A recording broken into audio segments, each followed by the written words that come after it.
Hello and welcome to Absolute Trust Talk. I am the host today, Kirsten Howe, and we're having a rainy day here in Northern California, so we're very excited about that. I'm going to apologize in advance. I have a lot happening here in my house. My bathroom is being ripped apart, so you might hear some of that. As a result, I have my two foster kittens right on the desk next to me because that's freaking them out, but we'll get through this. I just want you to know there's a lot going on. Anyway, I'm glad you're here today because we are going to be talking about something that I don't think people really talk about enough, the impact of a serious illness or injury on the whole family. When somebody has a serious illness or an injury, of course, we expect hospital visits, doctor's appointments, medication. But what we don't really talk about, because I think most people just really aren't aware, is all the rest of it. What's happening every day? What's happening in the middle of the night? All the caregiving and actually medical care that the family is expected to provide. My guest today, Roberta Carson, is going to talk about her personal experience, which led her to becoming really an amazing resource for other families. As I said, my guest, Roberta Carson, started Zaggo, which is a nonprofit organization to help patients and family caregivers better manage illnesses and injuries after her experience caring for her teenage son, Zachary, during his 27-month battle with terminal brain cancer.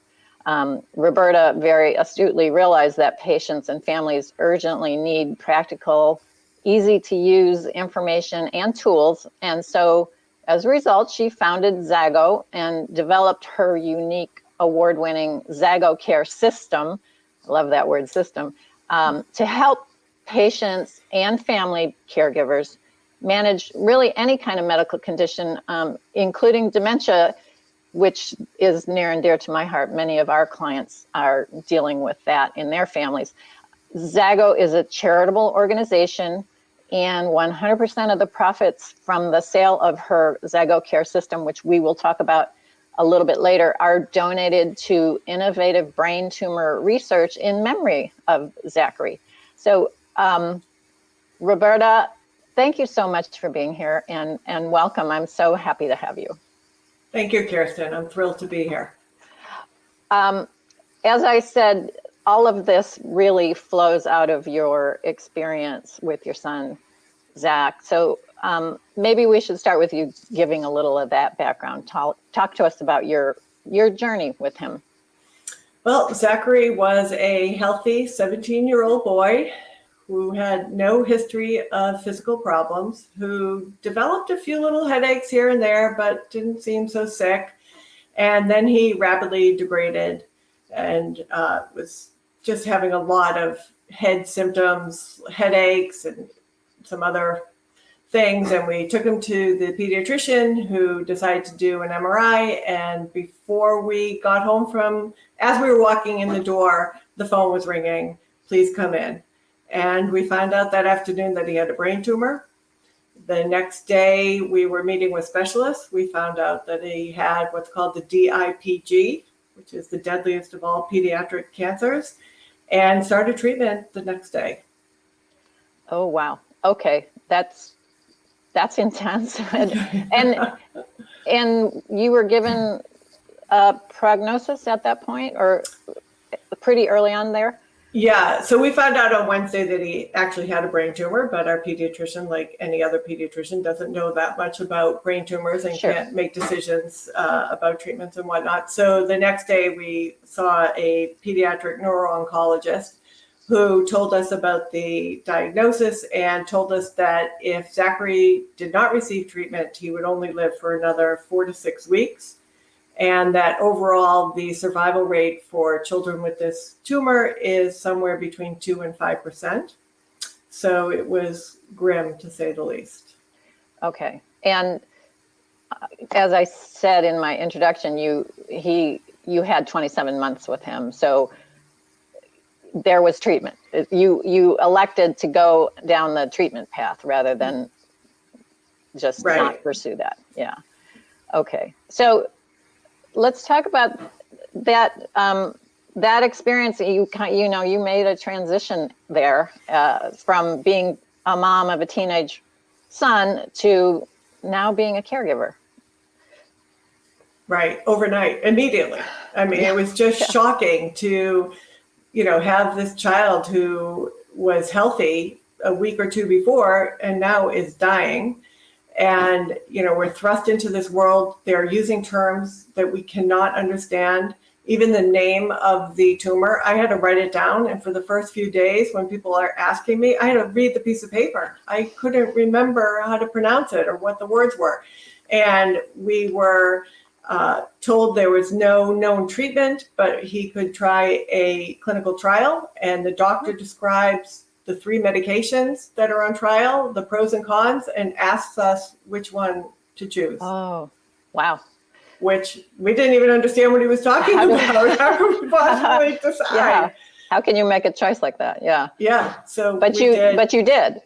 Yeah. Well, we said to him, "What would you do if it was your kid?" It was your son. And he said, "I'd pick option A." And we said, "That sounds good to us." And so off we went.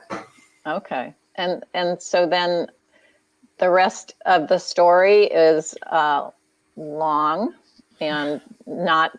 Let's talk about some of the things that you had to deal with.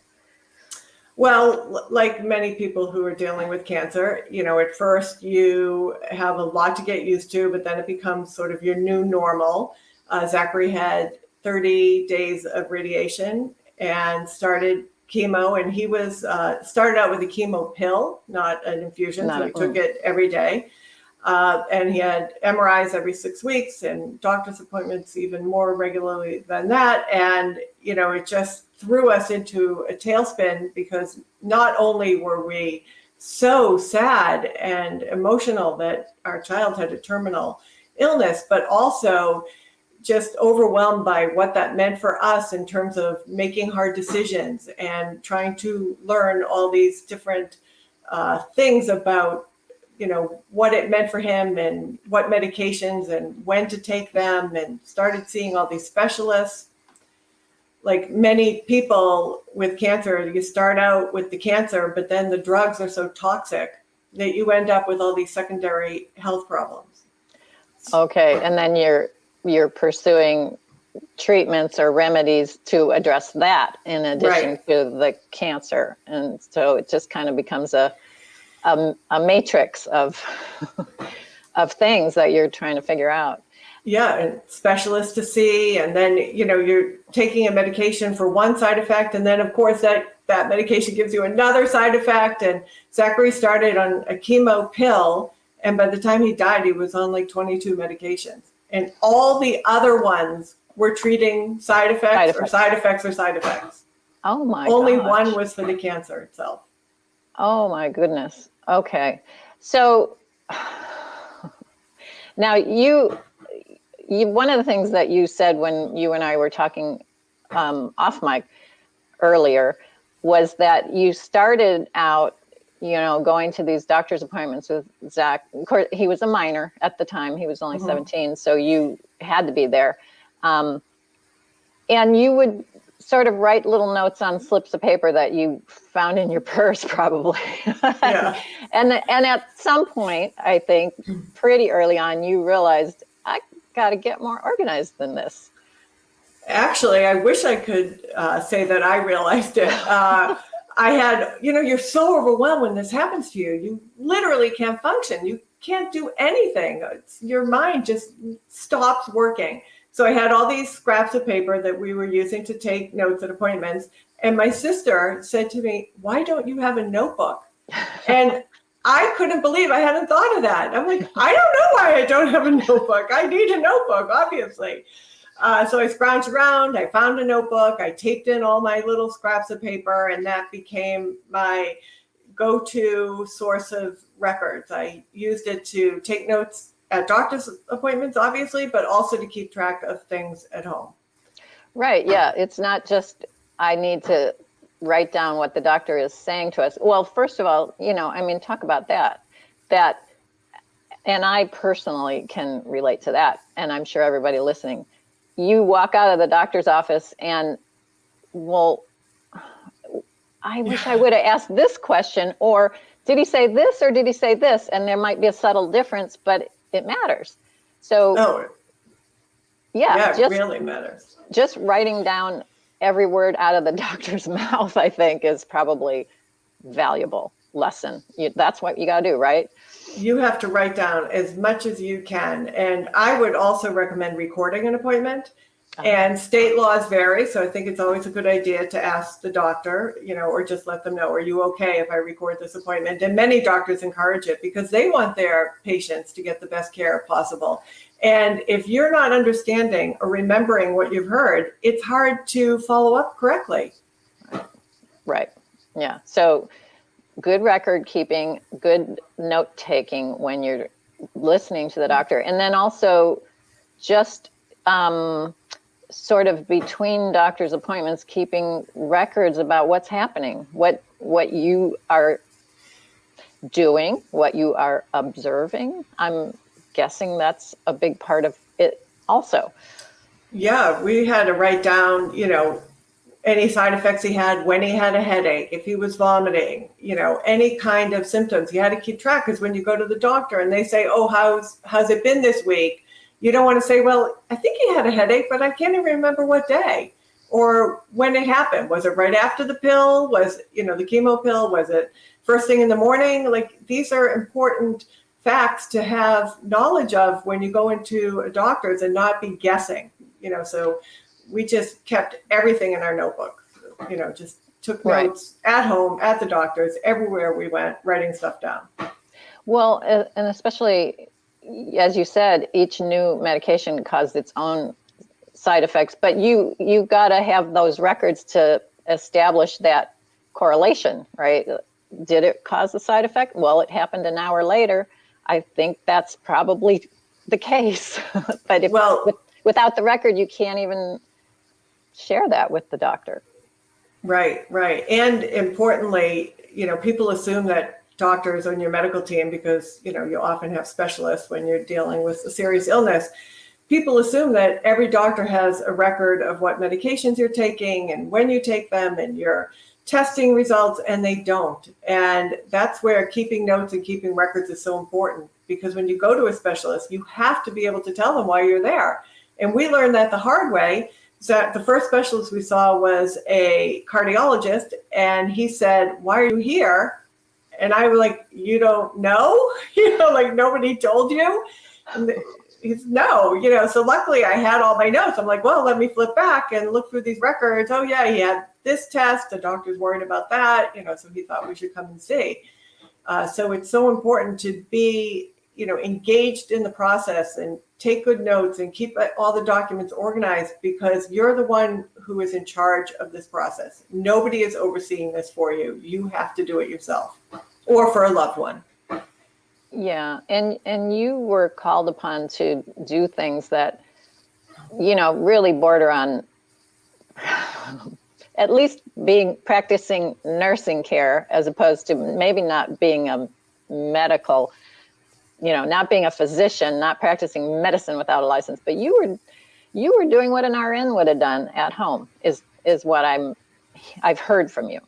Yes, definitely. I mean, towards the end of Zach's life, when he was very sick and was in and out of the hospital, the amount of things we had to do to keep him alive were mind-boggling. So he was paralyzed, which, by the way, happened from a impact of a medication he was taking. And he couldn't talk, he couldn't walk, he couldn't swallow, he couldn't move anything. So we had to feed him through a nasal feeding tube, which is hard to monitor, to give him just the right amount, not so fast that he's choking on it or feeling sick from it. He had 2 injections that we had to give him. So we had to learn how to give him shots, and we practiced 2 times, and then they sent us on our merry way. But interestingly, one of the shots had to be in 4 quadrants of his stomach, rotating around. And the other shot had to be leg, stomach, stomach. And we had to make sure that we weren't putting shots 2 times in a row in the same quadrant of his stomach. So my husband and I are engineers, and we had a huge chart. So we were keeping track of where we gave each injection, so we were following the requirements. We had a piece of equipment to pull fluid out of his lungs. We had another piece of equipment to get saliva from the back of his mouth. We had to monitor his oxygen. We had to take care of pressure wounds because he was paralyzed and unable to move. We had to keep moving him on a schedule to prevent blood clots, which sadly is how he ended up dying. He got a deep vein thrombosis, which traveled to his lungs, and he had a pulmonary embolism and ended up dying of respiratory failure. But the amount of things that we were doing, never mind also keeping track of 20 plus medications. Medications, right. And as we were leaving the hospital, not one person said to us, how are you doing this? Are you sure you can do this? How are you keeping track? How are you making sure the medications are given at the right time and in the right way? How are you making sure you're not giving those injections at the same spot twice in a row? Nobody said anything. They just packed us up and sent us home. So they just kept layering more and more onto you because, you know, he was at home. He wasn't in the hospital where a nurse would be doing those things for him. And nobody thought to say, are you sure you can do this? Right. How are you doing it? So really, I mean, the fact that you're both engineers, I'm sure really helped a lot because you guys know how to run a system. And I have clients who are engineers. I get that. So you had massive organizational chart that just, this is what we have to do next, probably like minute by minute. We can't drop the ball anywhere here. Mm-hmm. Yeah. Right. I mean, at the end, I'd say for the last 4 to 6 weeks of Zach's life, he needed active care 24 hours a day. And I mean, not just sitting next to him, doing something for him or to him or with him. Yeah. Because he was completely incapable and also in severe pain 24/7. And that's true for lots of people with serious illnesses. There are periods where, you know, it's really intense and there's a lot to do and a lot of it falls on the family. Now you, Roberta, you talked about they just kept adding medications and to counteract this and that. And I know that you have, one of the resources that you have is sort of a guide that helps people when a new medication is being prescribed. One of the things that you have written about is kind of like, what are the questions you should ask when the doctor says, okay, we're going to try this new medication? Right. So in the guidebook, which is part of the ZaggoCare system, which we'll probably talk about in a few minutes, we have an extensive section on medication because it's so important. Most people who are sick are taking multiple medications, and most people don't take them appropriately. About 50% of Americans don't take their medications as prescribed. And it's easy to understand why, because it's overwhelming. But also, people don't ask the right questions. So in our guidebook, we give you an extensive list of questions to ask when you get a new medication. For instance, if you hear 3 times a day, what does that mean? Does the doctor mean breakfast, lunch, and dinner? Or do they mean set your clock? I mean every 8 hours. Every 8 hours. That means getting up at midnight to take the pill, then that's what you have to do. You know, should you crush them? Can you break them in half? With food, without food? Are there any kinds of food you should avoid? You know, you have to ask all the right questions to help yourself take them as your doctor needs you to, and as you should obviously want to have the best chance of a good outcome. Yeah, seems basic, but so many things that you don't think of in the moment, and going to these doctor's appointments as prepared as you possibly can be is going to give you a huge leg up on dealing with what you got to deal with. So let's talk about the ZaggoCare system. You have developed a bunch of different resources for people, but one of the key components there is this guidebook that you just mentioned. Tell us a little bit about that. Well, so let me just back up a little bit and tell you how this all started for me. So after Zachary died, a lot of people started reaching out to me for advice. My mother has this. I got diagnosed with that. My husband just found out about this. What should I do? I don't know how to handle it. And I realized, wow, there's really an opportunity to help people better navigate the medical world. And I can start a nonprofit and raise money for our brain tumor research fund in Zach's memory. So I sat down at my computer and I wrote down everything I wished that people had told me. And then I sent it out to my group of supporters, like, oh, I have a new project. Who wants to help? These were people who were helping me while Zach was sick and then helped me with fundraising for his tumor afterwards. And I got about 30 people, a combination of patients, family caregivers, as well as medical professionals, who read it and added and edited. So it became this comprehensive guidebook with advice about what to do at every step of the way. So how to prepare for appointments, how to reduce your risk of diagnostic errors, how to make sure that you're asking your doctor to wash their hands, which is really important. What your rights are as a patient and how to manage all of this. It's so overwhelming to have to deal with a serious illness or injury. And it would be overwhelming if you were functioning at your best, but you're not. So the whole idea of the guidebook is to provide you with the information and tips that you need at every step of the way to help you be an engaged, empowered member of your medical team so you can get the best care possible. Yeah, it's a very, very comprehensive book. It covers everything you can think of. And in addition to the guidebook, your ZaggoCare system has some tools, some actual, physical components. Talk to us about that. Right. So as you had mentioned earlier, that I started with this notebook to get organized, but it didn't take me long to realize that I needed a bigger purse because there were so many things that I was accumulating related to Zach's care and going to the hospital regularly or doctor's visits. And then I got a tote bag, like, oh, my purse is not big enough. We need a dedicated bag because you have to keep everything organized, but also you're there for a long time. So you might want a sweater, you might want your charger, coffee cup, snacks, whatever.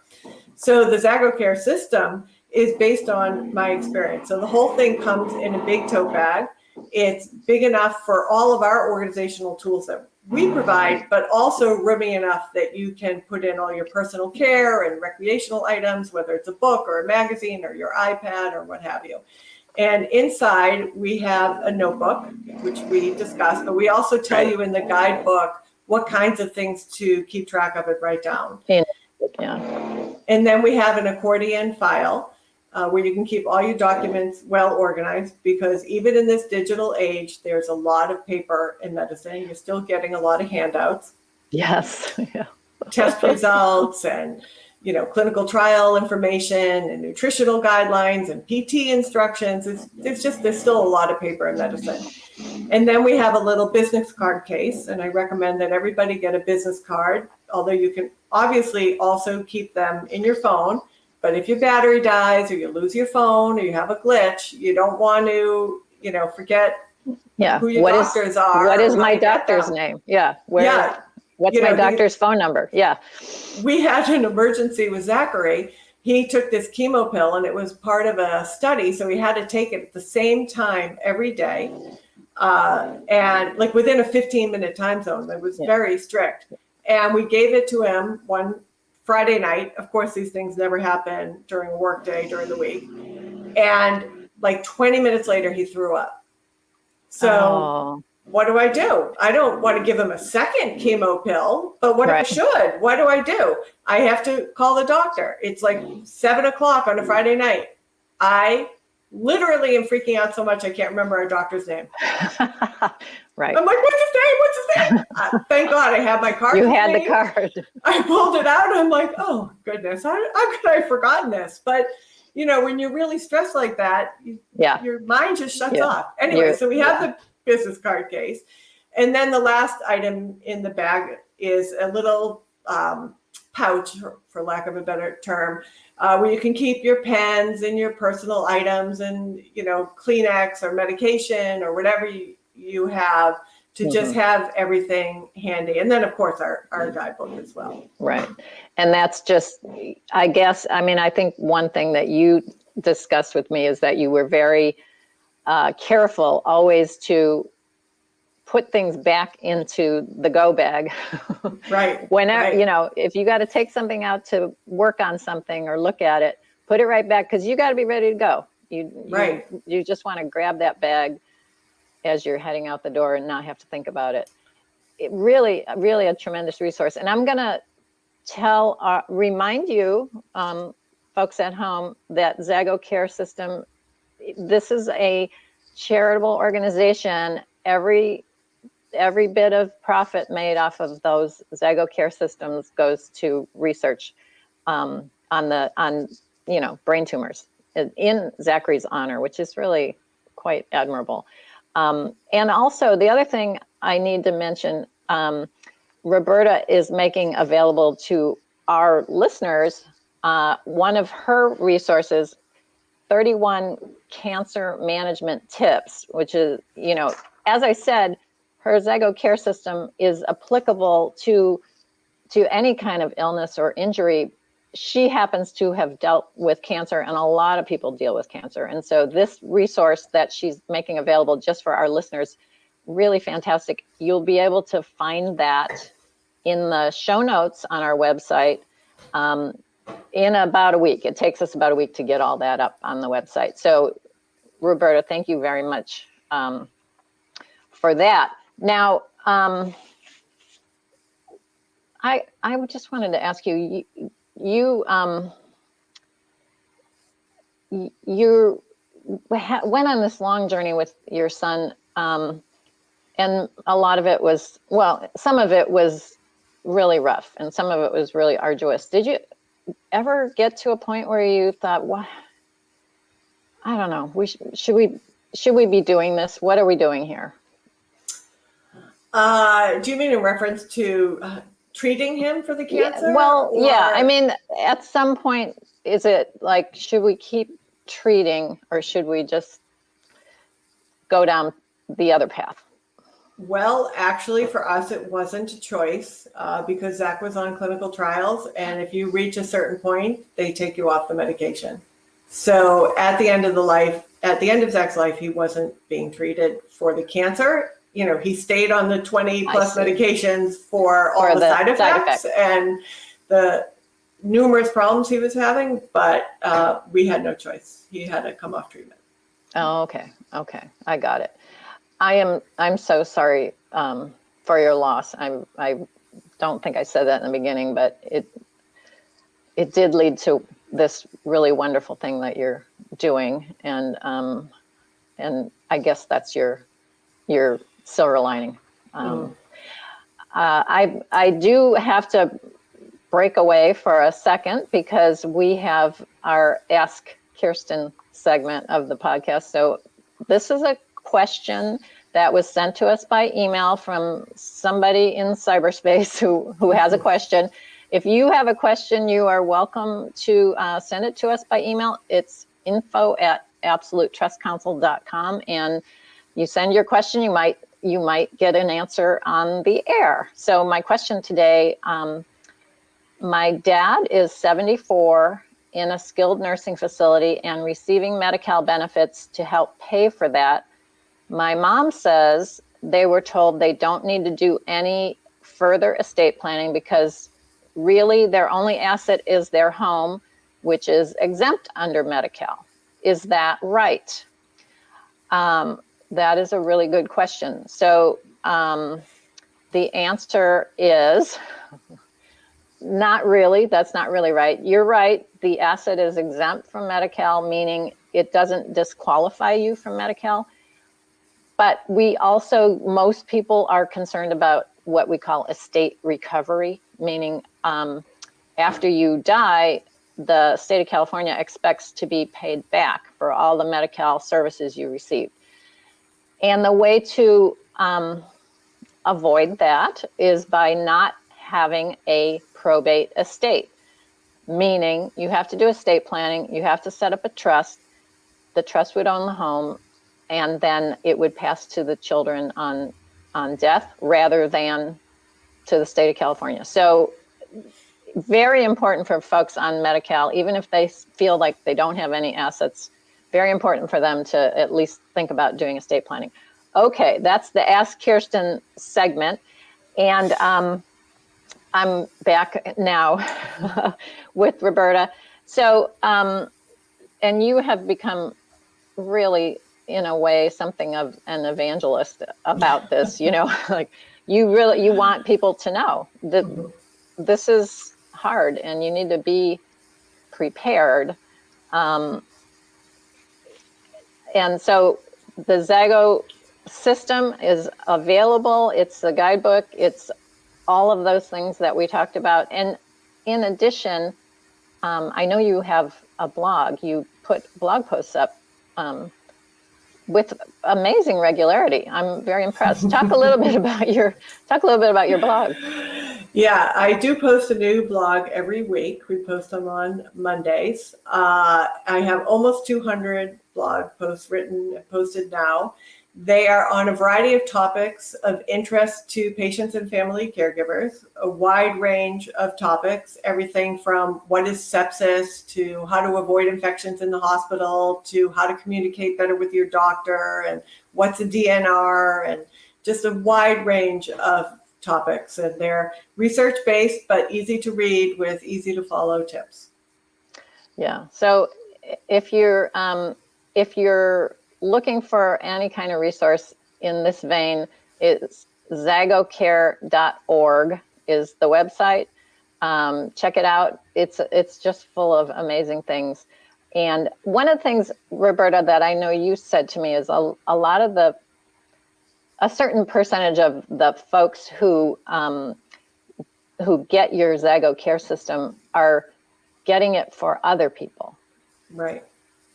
That people know other people who are dealing with some kind of serious illness, and they think this would be really useful to this other person, not me myself, which is really interesting. Something to keep in mind if you're listening out there and you have friends or family members who are going through this. That could be a really useful tool. Right. Okay. No, go ahead. When you think about, learning that someone is dealing with something serious, you might want to send flowers or send over a chicken dinner, but for the same amount of money, you're giving them a gift that's going to help them get the best medical care possible. And also at the same time, you're supporting pediatric brain tumor research. So it's a win-win. Right. Absolutely. Okay. Now we do have some audience questions. So I'm going to turn to the questions. Okay. So the first question, Roberta, do you have other children? How did this experience affect other family members? That's a great question. We do have another son who was 16 when Zachary died. So obviously that was a traumatic event for him as well as for my husband and myself. He's doing really well now, but it was a hard transition for him. It's hard to lose a sibling, and then also it's hard to become the only child all of a sudden who now has so much attention on him. Because for me, I have this hole in my heart from losing Zach, and Jake is my remedy. And honestly, that's a lot of pressure to put on a child. Yeah, that is a lot. I try to be reasonable, but I'm sure he feels it. Yeah, but I'm sure that he also understands and will cut you a little bit of slack. Yeah, we have a great relationship. We're lucky. Okay, so I've got. I'm so sorry for your loss, and I appreciate you sharing your experience and tools to help others. Does your guidebook provide tips on how to deal with insurance companies, either on getting care authorized or on dealing with the billing? We do have a section. That's like something you cover. Yeah. Mm-hmm. Okay. Okay. Let's see. Mostly I'm getting a lot of, this is really great. Thank you so much. Just so you can't see that, Roberta, but I'm looking for questions. Yeah, it's all about, thank you so much. This is really great. So that's the questions. I'm going to remind everybody about the 31 care management tips, which will be available. You'll be able to download it right on our website in the show notes for this episode. And I think it's showing on the screen right now. So go there and look for that. Go to ZaggoCare.org to see all the resources that Roberta's got available, in particular that ZaggoCare system. Thank you so much for being here and sharing your experience. I'm sure you've shared it many, many times. Probably doesn't make it any easier. So thank you so much. Well, thank you, Kirsten, for having me. And thank you for all the viewers out there for watching us today. Yes, and thank you, all my viewers. We're so glad you were here today. I really appreciate you being here. I hope you enjoyed the show, learned something, and I look forward to connecting with you next time. Thank you for joining us today for another episode of Absolute Trust Talk Live. If you enjoyed listening in, then don't forget to subscribe. You can find us on Apple Podcasts or wherever you may listen by searching Absolute Trust Talk. While you're there, we would also love for you to leave us a review. And then why not share your favorite episodes with family, friends, or colleagues too? You can find all of our shows and corresponding show notes by visiting AbsoluteTrustCouncil.com. You'll also find a variety of other free resources, including our ebooks, videos, blogs, presentations, and more. If you need help with your estate planning or administration, we also offer a free discovery call to help get the process started. You can find more information on booking your session by visiting AbsoluteTrustCouncil.com/scheduling. Don't forget to keep an eye out for our next live episode in 2 weeks. If you join us for the broadcast, you can submit questions during the show. But if not, don't worry. You can always get in touch with us by sending a quick message to info@AbsoluteTrustCouncil.com. Thanks again for listening. We'll see you soon.